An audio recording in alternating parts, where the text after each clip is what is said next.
Same page के मामलात में आप समझते हैं तवाज़ुन उसी तरह बरकरार है, ऑल गुड, सारा ठीक चल रहा है? जिस तरीके से उस्मान बुज़दार को लेके एस्टेब्लिशमेंट और खान साहब के बीच में थोड़ी सी बिटरनेस थी, उसी तरह की बिटरनेस मुझे दिखाई देती है ख्वाजा आसिफ साहब को लेके। जिस तरीके से मुतालबा किया गया था कि बुज़दार को हटा दें, इसी तरह से शायद ये मुतालबा भी हो रहा है कि उनको डिफेंस मिनिस्टर की पोजीशन से हटा दिया जाए। All is not well in the state of Denmark. कहीं ना कहीं कोई ना कोई खराबी है जरूर। हुकूमतों की पहचान तो उनके ऑपोजिशन से होती है, जैसे अंधेरे की पहचान उजाले से है। खान साहब को ये चाहिए पार्टी के अंदर जितने धड़े हैं, जितने ग्रुप्स हैं, उन सबको खत्म करके पार्टी को एक यूनाइटेड पार्टी बनाने की कोशिश कर। ख्वाजा आसिफ साहब की भी हंगामी मुलाकात हुई नवाज शरीफ साहब से, फिर वो तस्वीर जो सोशल मीडिया की जीनत बनी, उसकी बदन बोली बड़ी दिलचस्प है, उस पर बड़ी बातें हो रही हैं, बड़ा डिस्कशन चल रहा है।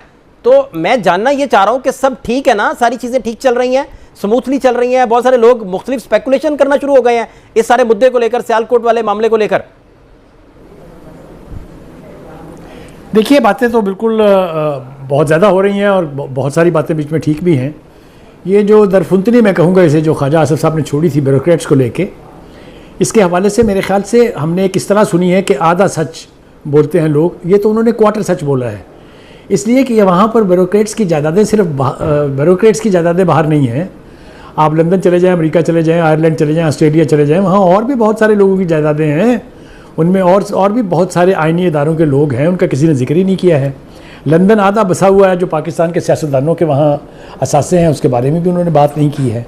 मेरे ख्याल से इसकी सबसे ज़्यादा गंभीरियत जिसकी वजह से पार्टी के अंदर काफ़ी उबाल है, वो ये है कि इस वक्त जो हुकूमत चल रही है, जिसके बारे में दावा है पाकिस्तान मुस्लिम लीग नून का भी, उनके वज़ीर आज़म का भी, कि हर चीज़ स्मूथ चल रही है, उसमें दो बड़े फैक्टर हैं। एक उसमें ये कि एस्टेब्लिशमेंट के साथ इनकी सुर है, मखासमत नहीं है रवायत के बरक्स, और दूसरा ये कि ब्यूरोक्रेसी इनके लिए बहुत काम कर रही थी। अब ये ब्यूरोक्रेसी को लेके जो ख्वाजा आसिफ साहब ने बात की है, एक भूचाल सा आ गया है, और मेरे ख्याल से ये कोई यानी बेमानी नहीं है, बिल्कुल दुरुस्त है, भूचाल आना चाहिए। इसलिए कि वो जो सेगमेंट ऑफ सोसाइटी है जिसको हम ब्यूरोक्रेट्स के नाम से बुलाते हैं, वो इस बात पर तो ज़रूर परेशान होंगे कि हवाला दे दिया गया है उनका कि पुर्तगाल में वो जायदादें ख़रीद रहे हैं और शरीयत लेने के लिए तैयार हैं। लेकिन बाकी के लोगों का जिक्र भी अगर वो कर देते तो ज़्यादा बेहतर होता। उन्होंने क्यों अपनी विजडम में बाकियों का जिक्र नहीं किया है, ये मेरे ख्याल से आने वाले दिनों में इसके ऊपर भी कुछ ना कुछ गुफ्तगू ज़रूर होगी। पार्टी में उनकी दो मुलाकातें हुई हैं नवाज शरीफ साहब से। ऑब्वियसली नवाज शरीफ साहब जो हैं, जो इस हुकूमत के पीछे असल में तो वही हैं, तो उनको भी इसके ऊपर परेशानी और परेशानी लाक होगी जो कुछ ख्वाजा आसिफ ने कहा है। अब ख्वाजा आसिफ के पास उसकी क्या प्लॉजिबल एक्सप्लेनेशन है, क्योंकि उन्होंने जनरल टर्म में बात की है, किसी एक ब्यूरोक्रेट का या 4 ब्यूरोक्रेट का या 10 ब्यूरोक्रेट का नाम लेके नहीं कहा है। तो ये सूरत हाल जो है मेरे ख्याल से आने वाले दिनों में और ज़्यादा कंट्रोवर्शियल होगी। मैं सर आपकी इजाज़त से सर मैं सिम्टम्स समझने के लिए ये पूछना चाह रहा हूँ। एक तरफ तो कुछ दिन पहले ये अफवाह तस्दीक में भी बदली कि शहबाज शरीफ साहब जो हैं वो बहुत सारे मामलात से, जो मौजूदा चल रहा है सारा सिलसिला, उससे बहुत सारे नाखुश थे। फिर फैमिली इकट्ठ में भी ये डिस्कशंस हुए, बातें आगे तक गईं। फिर कुछ ख़ास लोगों के बारे में इकट्ठ हो गया कि भाई ये तो मामला मज़ीद ख़राब हो जाएगा। दूसरा, यकदम हुकूमती वज़ीरों ने इमरान खान साहब को लेकर, उनकी पार्टी को लेकर बार बार मुज़ाकरात की पेशकश करनी शुरू कर दी, और वो ये कहना शुरू हो गए कि सियासतदानों को मिलकर काम करना चाहिए, सियासतदानों को सजाएं नहीं होनी चाहिए, इनको इकट्ठ होना चाहिए। ऊपर से ये कंट्रोवर्सी सियालकोट वाली सामने आ गई। तो इन सारी चीज़ों को मिलाकर अगर देखें तो मैं पूछना ये चाह रहा हूँ कि ये सेम पेज के मामलात में आप समझते हैं तवाज़ुन उसी तरह बरकरार है? ये स्पेकुलेट ही हो रहा है, बस जिसका दिल चाह रहा है वो पतंगबाजी में ज़रा हवा का देख के कोई ना कोई बात कर देता है, वैसे कुछ नहीं है, ऑल गुड, सारा ठीक चल रहा है जैसे चल रहा था? देखिए, पहली बात तो यह है कि जिस तरीके से उस्मान बुज़दार को लेके एस्टेब्लिशमेंट और खान साहब के बीच में थोड़ी सी बिटरनेस थी, उसी तरह की बिटरनेस मुझे दिखाई देती है ख्वाजा आसिफ साहब को लेके। जिस तरीके से मुतालबा किया गया था कि बुज़दार को हटा दें, इसी तरह से शायद ये मुतालबा भी हो रहा है कि उनको डिफेंस मिनिस्टर की पोजीशन से हटा दिया जाए। ये एक कंट्रोवर्सी है जो शायद अभी तक कवर्ड है, आने वाले दिनों में ये बिल्कुल सामने आने वाली है। और अगर ये सूरत हाल है तो मुस्लिम लीग नून और ये जो एलाइड गवर्नमेंट है, ये अफोर्ड ही नहीं कर सकती इस्टेब्लिशमेंट के साथ किसी किस्म का कोई पंगा करना, और अगर करेंगे तो नताइज जो है वो फिर उसको भुगतने के लिए तैयार रहना पड़ेगा। मेरे ख्याल से all is not well in the state of Denmark. कहीं ना कहीं कोई ना कोई खराबी है ज़रूर। ठीक है, अब सर मुझे ये समझना है कि बानी पीटीआई ने कहा है कि हम ज़िमनी इंतखाबात का तो बाइकआउट करेंगे। आप तारीख को आपसे बेहतर सर कौन समझा सकता है, कौन सिखा सकता है? मैं यही बात आपके सामने रख रहा हूँ जी, और आप इसे समझना चाह रहे हैं कि ये फैसला तहरीक इंसाफ को किधर लेके जाएगा, क्या इस फैसले के जो है नुकसानात होंगे, और अगर ये फैसला इसके रिवर्स करते हैं और ज़िमनी इंतखाबात में जाते हैं तो उसके समरात फिर क्या होंगे? देखिए, पहली बात तो यह है कि इस तरह के फैसले जो है उसने पीटीआई को कभी सर्व नहीं किया है, नुकसान पहुंचाया है। अगर आपको याद हो, जो असम्बलियाँ तोड़ी गई थी, नेशनल असम्बली और पंजाब असम्बली, बहुत लोगों ने मशवरा दिया खान साहब को कि मत करेंगे, आपको इसका नुकसान होगा। और आपने देखा कि कितना खौफनाक नुकसान हुआ। ना ही तो इलेक्शन हाथ आया फौरी तौर पे, और ना ही उसका कोई फ़ायदा हुआ। नुकसान ये हुआ कि पार्टी के अंदर हिस्से बखरे हुए और नई रियलिटी सामने लाई गई कि वो शख्स जिसको पंजाब का सबसे बड़ा डाकू कहा जाता था, उसको प्रेसिडेंट बनाना पड़ा तहरीक इंसाफ का। इसी तरह की गलती अब ये हो रही है कि अगर वो मैदान छोड़ेंगे तो वो हुकूमत की टर्फ पे आके खेल रहे हैं, जो कि हुकूमत चाहती है कि पीटीआई आइसोलेट होती जाए। आप देखिए, इसके हवाले से दो बातें अर्ज करना बहुत ज़रूरी है। पहली बात तो ये है कि जूं वक्त गुजरता जा रहा है, पीटीआई की रेलेवेंस जो है वो कंप्रोमाइज़ हो रही है।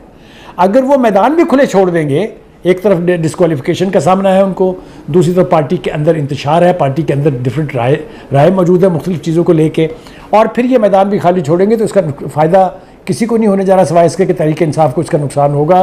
पार्लियामेंट के अंदर जो इस वक्त अलाइड गवर्नमेंट है उसकी पोजीशन फर्दर स्ट्रेंथन होगी। पीटीआई इस पोजीशन में भी नहीं रही है कि वो असम्बली का इजलास कन्वीन कर सके। तो खान साहब अगर अपनी ज़िद की नज़र हर चीज़ को करते जाएंगे तो उसका नुकसान किसी को नहीं होगा सिवाय पीटीआई और खान साहब के।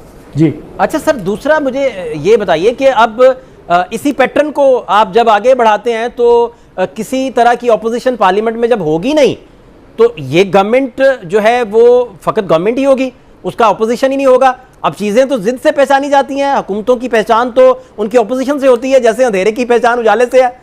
तो मैं जानना ये चाह रहा हूँ कि फिर ये सिस्टम, इसकी मजबूती, इसके मसल्स बनना, इसकी पायदारी, और फिर वो जो लोग स्पेकुलेट करते हैं कि एक दिन आएगा, वन फाइन मॉर्निंग चीज़ें बदल चुकी होंगी, शायद कौमी हुकूमत की तरफ जा चुकी हों, इस तरह की अफवाहें बड़ी शिद्दत से बड़ी देर से फैली हुई हैं, इन सारी बातों का सर क्या जवाब है? देखिए, पहली बात तो ये है कि ये हुकूमत की और इस्टेब्लिशमेंट की स्ट्रेटजी रही है कि जितना वक्त गुजर जाए वो उनके लिए बेहतर और पीटीआई के लिए नुकसानदेह है। इसलिए कि आपने देखा वो बानी पीटीआई जिसके लोगों के कहने के ऊपर लोग हज़ारों की तादाद में बाहर निकल आते थे, बानी की अपनी कॉल के ऊपर भी 5 अगस्त को जो कुछ हुआ वो आपके सामने है। हुकूमत की स्ट्रेटजी ये है कि खान साहब को जेल के अंदर रखा जाए, जूं वक्त गुजरता जाएगा पार्टी और बानी पार्टी दोनों इररेलेवेंट होते जाएंगे। हमने इसका नतीजा देखा। हमने देखा जो MNAs, MPAs और सेनेटर्स थे इनके, इन्होंने सवाए खान साहब को खुश करने के, बयानात देने के या जलसे जुलूस करने के, पलट के अपनी कॉन्स्टिट्यूंसीज़ की तरफ देखा ही नहीं है। जब ये सूरत हाल होगी तो इनकी काल पर कोई क्यों निकलेगा? क्या हमने पाकिस्तान पीपल्स पार्टी का पंजाब में हशर नहीं देखा? एक ऐसी पार्टी जिसने 3 मरतबा मरकज़ में और पंजाब में हुकूमत बनाई, इस बुनियाद पर कि उसकी सबसे ज़्यादा सीटें पंजाब में थी। तो पंजाब को अगर इस तरीके से आप डिसोन करेंगे, डिसकनेक्ट करेंगे, उसका नुकसान किसी को नहीं होगा सिवाय इसके कि पीटीआई जो है वो इररेलेवेंट होती जाएगी। That is what the establishment wants. Khan साहब को ये चाहिए, इस वक्त 2 प्रायोरिटीज़ होनी चाहिए उनकी। एक ये कि वो पार्टी के अंदर जितने धड़े हैं, जितने ग्रुप्स हैं, उन सब को ख़त्म करके पार्टी को एक यूनाइटेड पार्टी बनाने की कोशिश करें, जो सबसे बड़ा चैलेंज होना चाहिए, जिसकी तरफ कोई तवज्जो नहीं है। हाइप क्रिएट करने से पीटीआई की सियासी ज़िंदगी जो है वो महदूद होती जा रही है। बच्चे आ रहे हैं, फ़कीरुल मिसाल इस्तकबाल होगा, लोग बेनज़ीर का 1986 10 अप्रैल का इस्तकबाल भूल जाएंगे। Where are they?